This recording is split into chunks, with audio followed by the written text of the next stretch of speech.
Alright, hey guys, we're back. Today is, what is today? Sunday, April 14th. So we're back out here at the baleage field and let's see what we got going on. Okay, so yesterday Jonathan did some cutting. He cut this little piece that we left the other day. He cut it yesterday, getting it wrapped up today. So we got Jonathan, he's kind of set on some hay. Amanda's in the Kubota shoveling hay.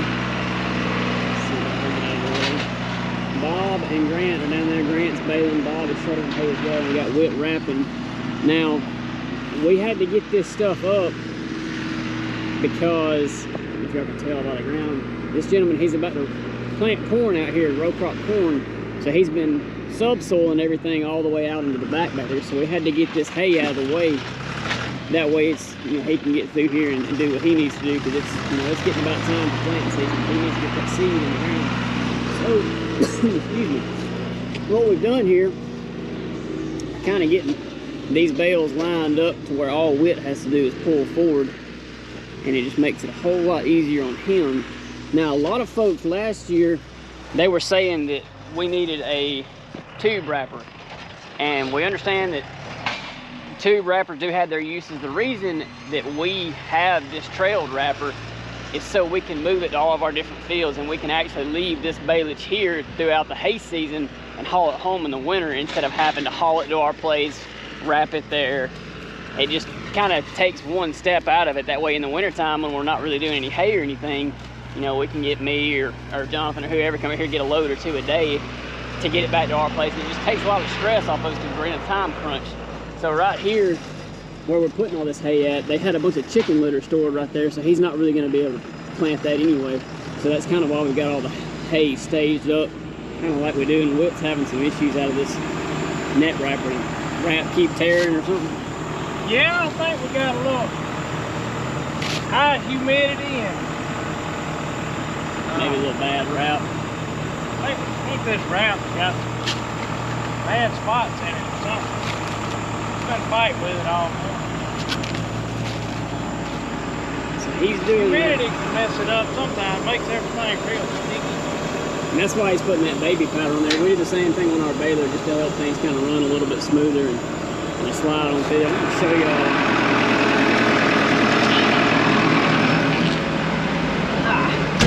So this wrapper, the way it works is all based off of this monitor.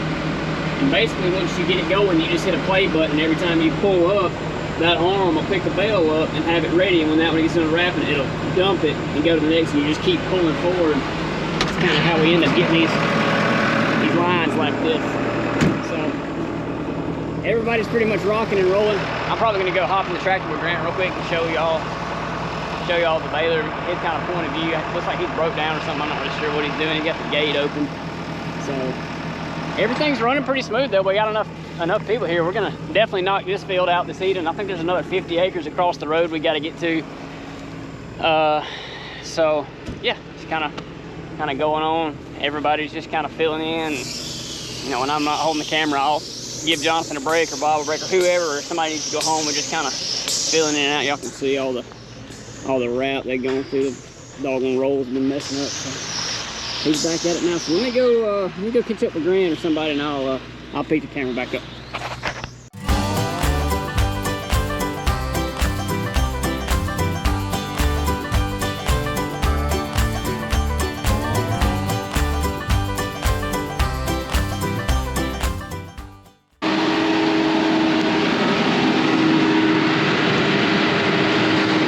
Got my seat ready for me? Oh yeah.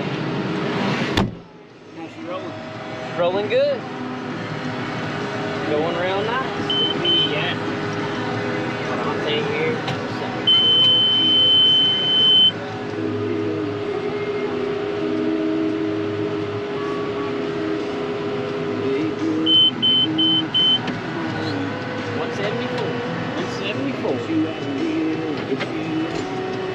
Show you a little splitter thing. How does your splitter work? Well, basically my splitter works like, well, for example, the top one works your wings in and out. I'm not going to adjust them right now. But the wheels up and down right here And then the bottom one is your reel on your baler. Right. You probably can't see it way back there, but it raises it up and down whenever you need to. And it's just all running off the same hydraulic remote. It's just split 3 different functions. Yep, that's right. Cool. Alright. You about done this field. That's all you got a bale today? I don't think I'm gonna try the backfield today. Too wet. Well, he cut it this morning. May not be ready. Alright, so up there on the hill, this is the guy that we are splitting this place with, his land that he row crops. So Amanda and Bob, they're actually loading him out because his wrapper, probably not even half a mile across the highway over there. So he's actually been hauling his hay that we're on the splits on over to his place and wrapping and getting out of the way. And basically what ends up being left will be ours to, get out of his way over the next couple of days or a week or so. So that is Whit starting up another line here. And then Grant, whatever he had going on, he's got it fixed. He's back rolling. And Jonathan's just kind of lining this stuff up. It's kind of a pain to figure out how to space these bales out at the start, just so you have enough room. And once you get it, the first few times you kind of know how to space them. You can kind of see they're 6 feet, 4 feet, whatever it is. And the only real problem you have is if you ever have like a cone, a bale is kind of in a cone, how like this one is kind of slanted off to the side. A lot of times they won't sit down in the trailer very well, and what they'll end up doing is they'll kind of swing themselves out of there, and that's when you kind of get into a little bit of a bind because you can't really go anywhere with this kind of setup. I mean, you got a bale on your loader arm, you got him in front of you, and you can't really fight him out of there. So a lot of times what we'll have to do, if he does have one pop out of there, somebody like Jonathon or whoever, they'll come and stick it and just put it back on the line, and we'll just kind of reline it up and rewrap it. But hopefully that doesn't happen. The wrapper seems to be doing good. Alright, so for anyone who's interested, obviously that's our fluffer cutter. This grabber right here, and this is how we actually load these bales out, since you can't puncture the wrap. If you were to stick it with a hay spear and put a hole in it, oxygen could get in there. So we have to use these grabbers to load them. And what we do is we have a grabber here in this field, and then that other grabber, it'll go to wherever we're taking it to, whether it be the home farm or the Cedar Roost Ranch, wherever we take it to, you have to have a set on both ends. So these bales, they're about 1,600 to 2,000 pounds depending on the moisture. I mean, obviously we can't just put 24 of them or 23 bales of dry hay that we normally haul on this trailer. You just can't haul that much because of the weight. So I think we're doing about 12 or 14 at a time on this trailer, and then maybe like 10 on another trailer.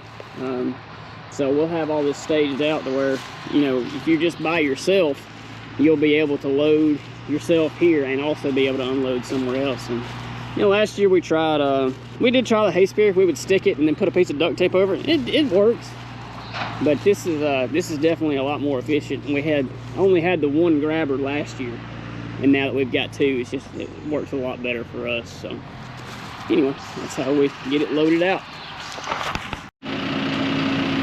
All right, so Grant is done baling.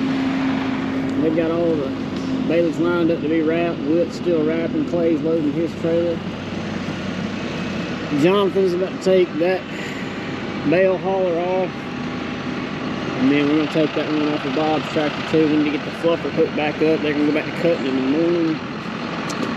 So they'll be,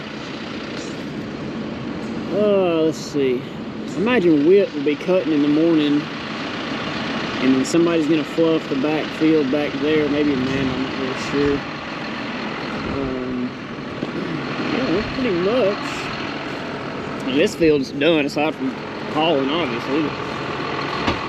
I think Grant's going to check out the baler here and clean it out real good. I think we're pretty much going to be done with it for the night. We may go ahead and move it over to where it needs to go tomorrow. But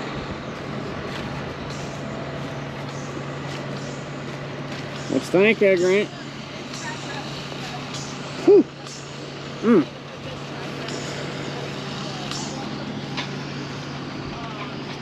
Turned out pretty good?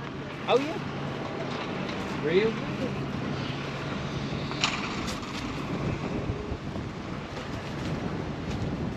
It's been a beautiful day today. Bobbo! What you got to say to the YouTube, man? Yeah. I can't say today. You looking tired, man. You've been working hard. My eyes is itching. I know you got. I know she I gets. can barely see. We need to set that thing on the cooler or something. Maybe a pink lemonade. Where's the cooler at? All right, let's see. Let me figure out what we're doing and get everything kind of back going. Maybe see if I can go help play or something. Then we'll pick back up with y'all. All right, well that's pretty much a wrap for today. Whit's gonna finish up. Grant's over here cleaning the baler out, and blowing all the dust and grass and whatnot out so it can catch on fire. More bearings and chains, they get pretty hot. You know, even as wet as this hay is, it's better to just take a few minutes to go ahead and clean it out just to be safe. And Clay's got a load. Jonathon took a cutter back there. We got the fluffer hooked up for the 100. And that's pretty much a wrap for today. We're gonna sit around here and let Whit finish, and then probably go home. Probably a little bit shorter video today, but yeah, I wasn't able to get out here till late, so kind of is what it is. But appreciate you guys watching. Please keep commenting, liking, subscribing, tell your friends, and we'll see you guys in the next one. Y'all have a good one.